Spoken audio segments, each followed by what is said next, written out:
함께 기도하겠습니다.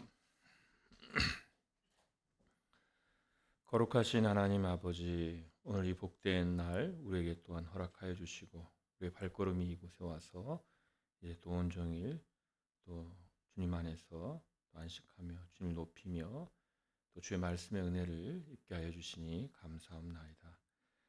아버지 하나님, 저희가 하나님을 영화롭게 하고 또 즐거워하는 이 우리에게 주어진 첫 번째 목적을 늘 기억하며 그것을 위하여 살아가야 함에도 불구하고 우리의 삶의 모습들이 늘 참 주님보다 다른 것들을 또 생각하고 다른 것들로 우리의 목적을 삼을 때도 있었나이다. 지금 우리의 이러한 연약함 불쌍히 여겨주시고 우리가 온전히 주님을 첫째 목적으로 두고 늘 살아가게 하여 주시고 우리의 시선이 늘 하늘을 향해 있게 하여 주시고 주님, 이 땅에서 살아갈 때 주께서 주신 그 말씀을 따라서 살게 하옵시고 우리의 믿음이 늘 더욱더 견고해지는 그런 믿음, 그래서 오히려 그 가운데에서 위로와 힘과 안식을 더 찾는 그런 자들 되게 하여 주시옵소서. 오늘도 주의 말씀이 가르치는 그 교리들을 또 살핍니다. 주님, 이것들이 우리의 믿음의 체계를 더 견고히 세우게 하여 주시옵소서. 예수님의 이름으로 기도하옵나이다. 아멘.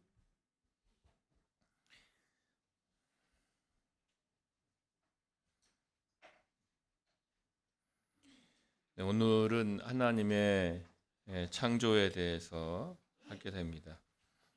하나님의 창조에 대해서 이제 신앙고백서 4장 1항, 2항이 있는데 1항이 이제 전체적인 창조라면 2항은 사람에 대한 창조를 특별히 하고 있고요. 소위문답서 8문과 9문에서 또 가르칩니다. 또 대리문답서 14문과 15문도 창조를 가리킵니다. 그 전에 우리가 소위문답서 8문인데요. 이렇게 이 내용을 가지고 다룬 건 아니지만 이제 한번 그래도 말씀을 이제 드린 적은 있습니다. 하나님께서 그분 자신의 작정을 어떻게 실행하십니까? 이렇게 하면 하나님께서 그분 자신의 작정을 뭐와 뭐의 사역으로 실행하십니까?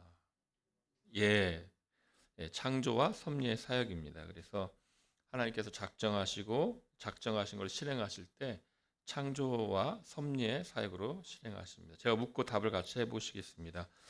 하나님께서 그분 자신의 작정을 어떻게 실행하십니까? 하나님께서 그분 자신의 작정을 창조와 섭리의 사역으로 실행하십니다. 구문입니다. 창조 사역은 무엇입니까? 창조 사역은 하나님께서 자신의 능력의 말씀으로 무에서 모든 것을 6일 동안에 만드신 일이며 이 모든 것이 심히 좋았습니다. 대리문답서도 이제 같은 것을 이렇게 묻고 답합니다. 13문 제가 묻겠습니다. 같이 답을 해보십니다. 하나님께서 그분 자신의 작정을 어떻게 실행하십니까? 하나님께서 무한 예지와 그분 자신의 의지에 자유롭고 불변하는 경륜에 따라 창조와 섭리의 사역으로 그분의 작정을 실행하십니다. 15문입니다. 창조 사역은 무엇입니까? 창조 사역은 하나님께서 태초에 그분 자신을 위하여 능력의 말씀으로 무에서 세계와 그 안에 있는 모든 것을 6일 동안에 만드신 일이며 이 모든 것이 심히 좋았습니다. 신앙고백서 4장 1항에 있는 내용 같이 한번 고백합니다. 시작.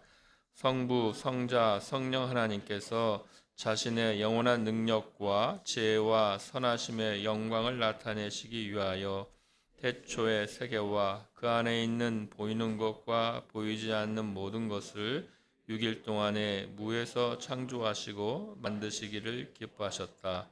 그리고 이 모든 것이 심히 좋았다.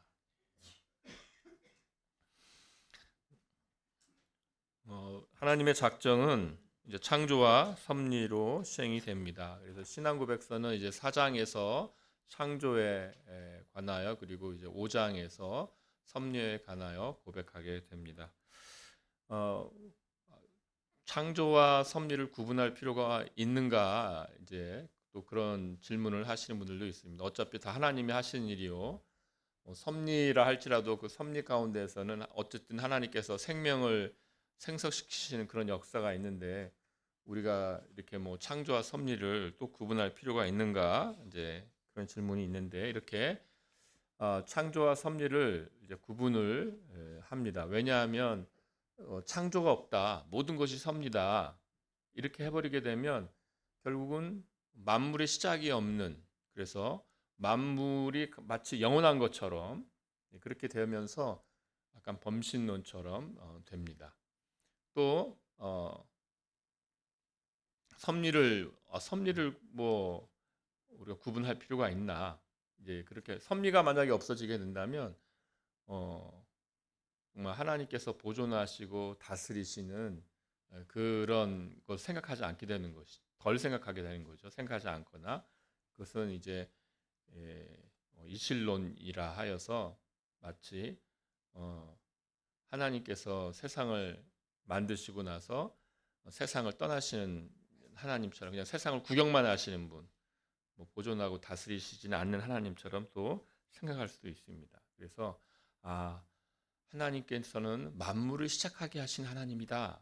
그래서 창조를 우리가 생각하는 것이며, 또 하나님께서 이렇게 창조하신 이 세상을 보존하시고 다스리고 계시다, 이거를 우리가 생각하기 위해서 또 섭리를 고백합니다. 그래서 창조와 섭리를 이렇게 우리가 구분하게 됩니다. 오늘은 신앙고백서 4장 1항에 있는 그 내용을 중심으로 해서 창조에 대하여서 우리가 생각하도록 하겠습니다. 먼저 이렇게 4장 1항이 이렇게 시작합니다.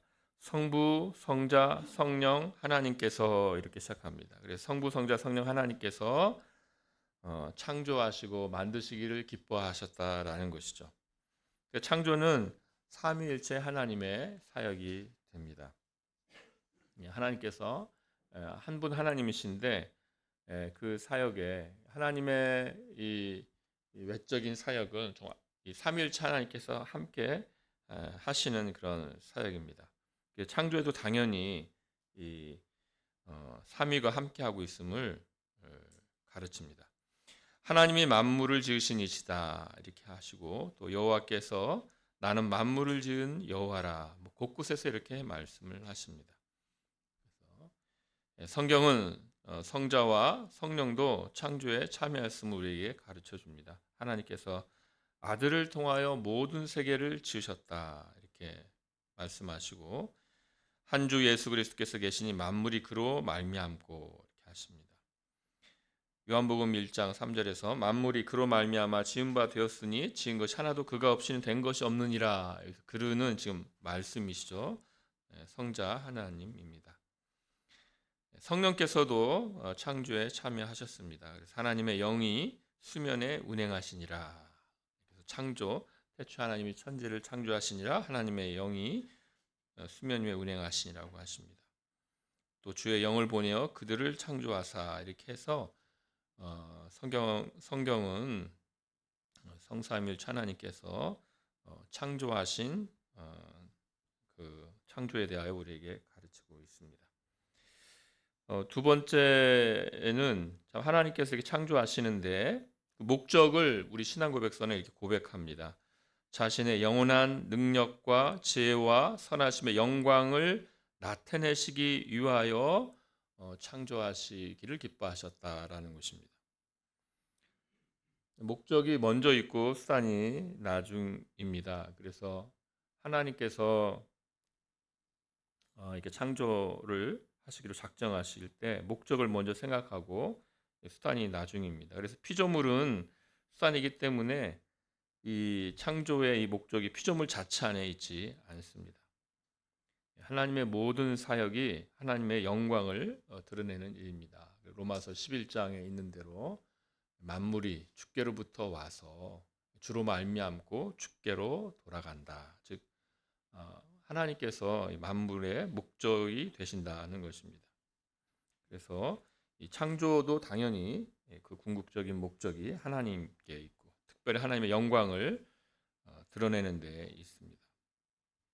그래서 우리는 이 창조를 보면서 이 하나님께 창조하신 이 세계를 보면서 하나님을 찬송할 수 있고 찬송할 많은 이유들을 발견하게 되는 것이죠. 그래서 우리가 하늘을 보면서도 또 나무를 보면서도 어떻게 이렇게 신비로운 이런 피조 세계가 있는가, 어떻게 이런 생명이 있는가, 놀라운 을 우리가 발견하고 또 찬송할 수 있습니다. 시편 8편 1편이 그래서 이렇게 또 찬송을 합니다. 여호와 우리 주여, 주의 이름이 온 땅에 어찌 그리 아름다운 주여, 주의 영광이 하늘을 덮었나이다. 하늘이 하나님의 영광을 선포하고 궁창이 그의 손으로 하신 일을 나타내는도다. 그래서 하나님의 영원하신 이런 능력과 신성이 만드신 만물에 밝히 드러나고 있습니다. 하나님은 피조물이 이렇게 드리는 어떤 것이 필요하지 않지만 피조물 가운데서 하나님의 영원하신 능력과 지혜와 선하심의 영광을 나타내셨고 피조물은 영광과 존귀를 하나님께 드려야 마땅합니다. 그래서 하나님의 능력, 하나님의 지혜, 하나님의 선하심을 우리가 봐야 되는 것이고 그걸 보면서 하나님께 영광을 올려드리고 또 찬송해야 합니다. 창세로부터 그의 보이지 아니하는 것들, 곧 그의 영원하신 능력과 신성이 그가 만드신 만물에 분명히 보여 알려졌나니, 분명히 보여 알려졌다. 그래서 하나님의 영원하신 능력과 신성이 만물에 분명히 보여 알려져 있는 것입니다. 그런데 이렇게 만물에 분명히 보여 알려졌는데 사람들은 하나님께 합당한 영광을 올리지 않는다는 것이죠. 정말 이 만드신 만물을 보면서 하나님께 합당한 영광을 올려야 되는데 올리지 않는다. 그럼 무엇인가?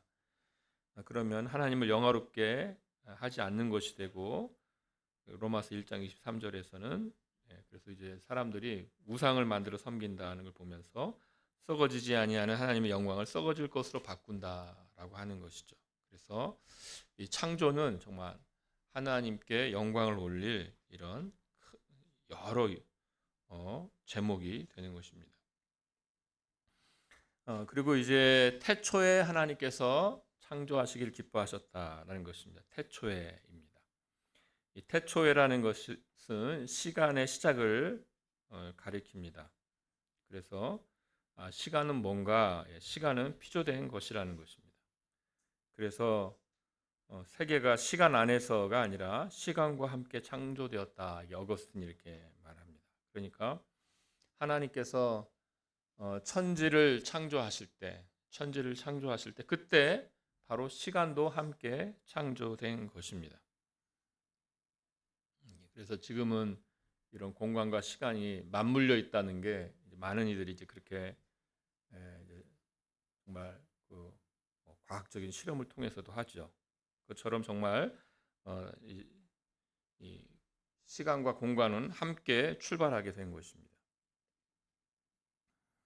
그래서 이 성경은 태초에가 바로 천지와 함께 시작되었음을 분명히 알려줍니다. 따라서 이것은 무엇을 말하냐면 시간이 마치 영원히 있는 것처럼 우리가 과거로 돌아가면 끊임없이 영원토록 영원한 과거로 뒤로 가는 그 시간이 있는 것처럼 생각할 수 없다는 것입니다. 우리는 돌아가다 보면 어디에 멈추게 됩니까? 세상이 출발했던 그 시간, 그 시작점이 있다. 시간도 시작이 있었구나. 하나님께서 시간을 만드셨구나라는 것이죠. 그 시간 첫 번째가 있다는 걸 우리가 알게 된다는 것입니다.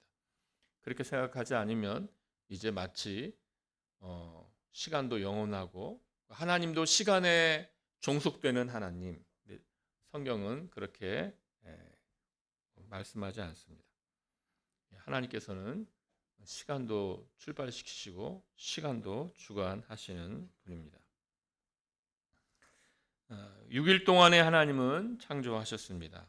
날은 여기서 일상적인 용어로 하루를 의미합니다. 특별히 저녁이 되고 아침이 되니라는 말은 더욱더 그런 일상적인 날을 우리에게 말합니다. 또 6일 동안 일하고 7일째 안식하라, 이것도 바로 하나님께서 6일 동안 창조하였음을 우리에게 가르칩니다. 근데 이 6일 동안이라는 것이 너무나 당연한 고백인데, 이런 여러 지지락을 이렇게 생각을 하면 이게 40억 년이냐 45억 년이냐, 또 그런 걸 생각을 해본다면 성경의 날을 다른 방식으로 생각해야 된다. 그래서 그 날을 굉장히 긴 기간으로 이렇게 생각하려는 그런 시도들이 있습니다. 그러나 우리가 이제 성경을 보게 되면 자연과학은 그 시대의 과학의 이론을 가지고 추적을 하고 생각을 할 것입니다. 그거를 가져와서 이렇게 성경을 해석하는 것은 굉장히 주의해야 될 것이죠. 예를 들면 가나 결혼식에서 예수님께서 포도주를 만드셨는데, 물로 포도주를 만드셨는데 한순간에 만드셨습니다.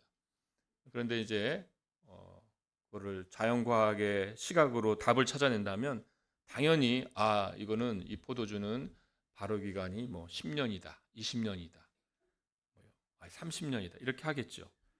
그러나 성경의 답은 이것은 한순간에 예수님께서 만드신 포도주다라는 것이죠. 성경은 수없이 많은 기적들을 우리에게 전하고 있습니다. 성육신이 바로 동정녀 탄생에 의한 것이며, 또 예수님께서 죽으시고 3일 만에 죽음을 이기시고 부활하셨습니다. 이런 것들은 자연과학 이론을 명백히 거스릅니다. 그래서 자연과학 이론을 거스르는 것은 성경에 있을 수가 없다, 이렇게 하는 순간 그럼 성경은 그러면 믿을 수가 없는 내용이구나, 이렇게 되는 거죠. 그렇지 않다는 것이죠. 그렇게 되면 그러면 하나님은 과연 초월이라는 것은, 그래서 자연과학이 하나님을 증명할 수 없는 것이죠. 마찬가지로 자연과학이 창조를 증명할 수 없습니다. 마치 하나님의 그 살아계심을 우리가 믿음으로 믿듯이 창조도 무엇을 증명돼서, 과거로 증명돼서 증명되는 사실이 아니라 바로 성령님께서 우리에게 역사하셔서 그것을 믿는 내용이 됩니다. 기적으로 가득 찬 이 복음을 믿는 것이 너무나도 우리에게 당연하듯이 태초의 기적인 창조를 믿는 것이 하나도 이상하지 않는 겁니다. 하나님께서는 무에서 만물을 창조하셨습니다. 그래서 이 창조라는 것은 무에서부터 생겼다. 근데 이제 무로부터가 의미하는 바는 아무것도 없는 데서부터 하나님께서 창조하셨다라는 것입니다. 그래서 이것은 무엇을 말하냐면 바로 하나님 외에는 어떤 원인이 없다라는 것이죠. 하나님 외에는 어떤 원인 없이 이 세상이 존재하였다는 것을 말합니다. 하나님의 창조는 그래서 이 무에서부터 하나님이 창조하셨기 때문에 이제 이 창조된 이 세상은 하나님께 의존하는 그런 세상이 되는 것입니다. 그래서 이 창조된 세상은 하나님을 의존하는, 그래서 하나님만이 자존하며 세상은 하나님을 의존하는 유한한 그런 피조물입니다. 그래서 이 정말 창세기 1장은 이미 거기에서부터 이런 범신론, 이신론을 다 부정합니다. 하나님께서 이렇게 창조하시고 만드시기를 기뻐하셨다, 이렇게 고백합니다. 이렇게 기뻐하셨다라고 우리가 이렇게 고백하는 것은 하나님께서 이 창조를 원하셨다는 것이고 하나님께서 원하신 자유로운 사역이었다는 것입니다. 그러니까 하나님께서 작정하시고 그 실행을 위하여 창조하시는 자유로운 행위였지, 창조하지 않으면 안 되는 어떤 그런 필연적인 행위가 아니었다는 것입니다. 하나님이 이르시되 빛이 있으라 하시니 빛이 있었다. 또 주께서 만물을 지으신지라 만물이 주의 뜻대로 있었고 또 지으심을 받았나이다. 그래서 주의 뜻대로 있었다. 그러니까 하나님의 의지의 산물, 하나님의 기뻐하심의 산물이라는 것입니다. 그래서 어떤 것이 넘쳐서 하나님은 창조할 수밖에 없었다. 그러니까 그래서 하나님은 능력이 넘쳐서 창조할 수밖에 없었다거나 하나님은 사랑이 넘쳐서 사랑의 대상이 필요해서 창조할 수밖에 없었다. 이것 듣기에는 멋있는 말 같지만 그러나 그렇지 않다는 거죠. 하나님께서 하나님의 의지로 기뻐하심으로 창조하셨다는 거죠. 마찬가지로 또 하나님이 무엇이 부족하여서 창조할 수밖에 없었다. 그래서 하나님이 영광이 부족해서 영광을 더 채우시고자 창조하셨다. 이런 것도 성경과 다릅니다. 그래서 뭐가 넘쳐서거나 뭐가 부족하시거나 해서 필연적으로 창조할 수밖에 없었던 것이 아니라 하나님의 자유로운 그 뜻 가운데에서 하나님께 창조하시기를 기뻐하셔서 창조하셨다는 것입니다. 하나님의 말씀은 창조는 만물의 기원에서부터 하나님께서는 아무 것에도 의존하지 않으시고 모든 것이 하나님께 의존함을 계시하시기 위함입니다. 산이 생기기 전 땅과 세계도 주께서 조성하시기 전 곧 영원부터 영원까지 주는 하나님이시니이다. 이는 만물이 주에게서 나오고 주로 말미암고 주에게로 돌아감이라는 것입니다.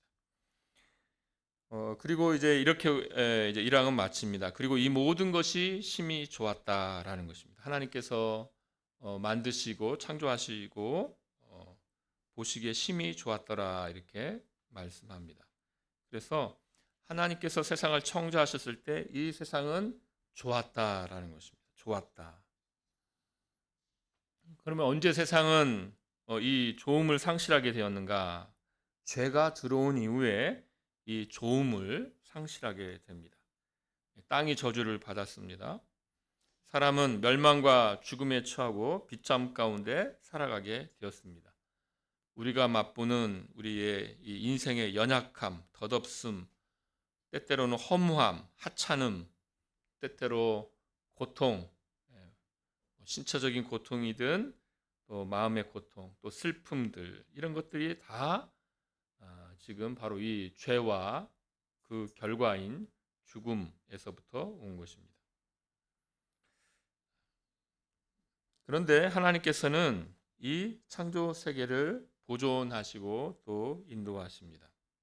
그래서 왜 하나님께서는 이 세계를 보존하시는가? 바로 하나님께서 이 세계에 지금 은혜를 주시는 그 이유가 있습니다. 우리가 소위 이제 일반 은총이라 그러죠. 하나님께서는 해와 비를 의인에게만 주시는 것이 아니라 해와 비를 악인에게도 주십니다. 일반 은총입니다. 모든 세계가 보존되고 있습니다. 왜냐하면 하나님께서 그 마지막 날까지 구속을 베푸시기 위하여 이 세계를 보존하고 계십니다. 하나님은 예수 그리스도를 통한 구속을 성취하시고 적용하시고 계십니다. 하나님을 사랑하는 자들에게 모든 것이 합력하여 선을 이루게 됩니다. 로마서 8장 28절 말씀입니다. 이렇게 해서 우리가 창조에 대하여서 우리 4장 1항을 중심으로 해서 생각해 보았습니다. 혹시 질문이 혹시 있으십니까? 네.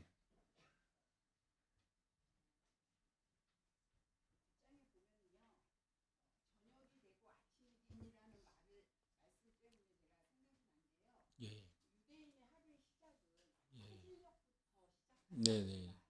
예, 예.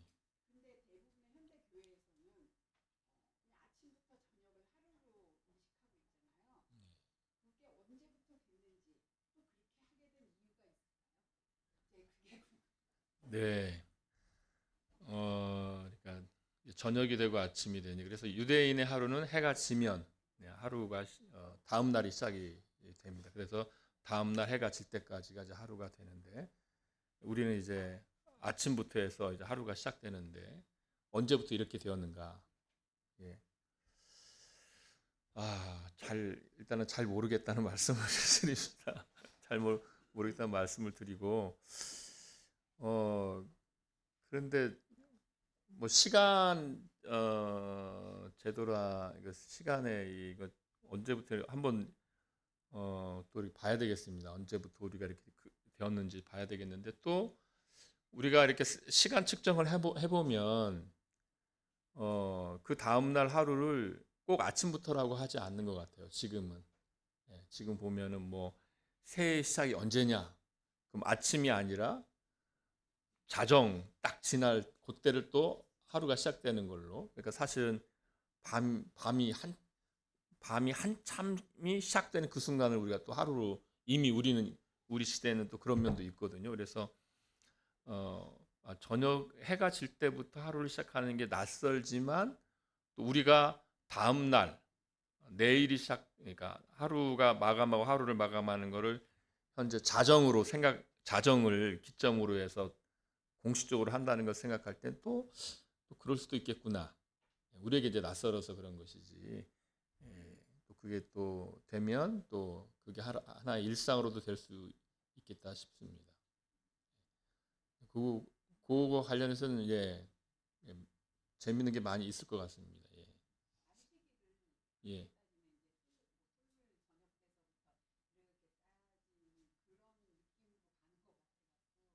금요일 그래서 금요일 네네네 네네.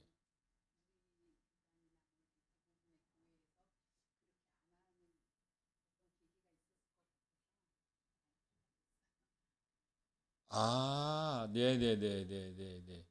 만약에 우리가 주의를 지킨다면 토요일 저녁부터 해서 어, 주일 해질 때까지가 우리의 주일이 돼야 될 텐데 그걸 그대로 가져와서 근데 왜 우리는 이제 주일을 왜 이렇게 하는가? 예, 예, 예. 그것은 이제 그 근거는 이제 예, 성경에서 이제 그 사도행전에 보면 복음을 전하고 이런 것들이 그 주일날 모이는데 그 날의 모임을 해가 지는 때까지 한 게 아니라 사실 더 넘어서 밤까지를 주일로 합니다. 그래서 이제 이렇게 졸다가 떨어지기도 하고 밤늦게까지 해서 그래서 아, 또 그것과 더불어서 이제 주일을 이렇게 예, 그 새벽부터 해서 밤늦게까지를 주일로 예, 그게 이제 그래서 이제 그 주일을 유대인의 하루를 개념을 가져와서 주일을 하지 않고 네.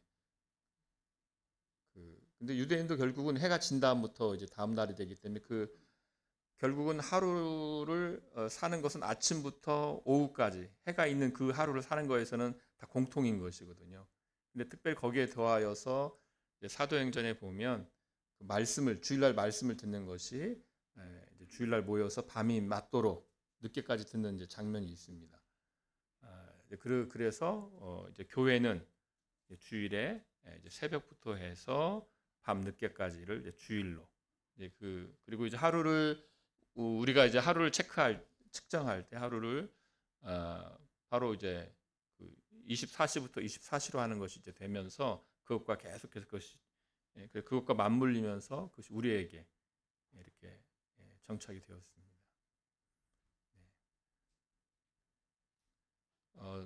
재미있는 질문이고요. 정확하게 또 추적을 해서 근데 제가 본 자료에는 일단 거기까지는 제가 말씀드릴 수 있을 것 같습니다. 늘 재미있는 질문 해주셔서 감사합니다. 또 혹시 질문이 있으십니까?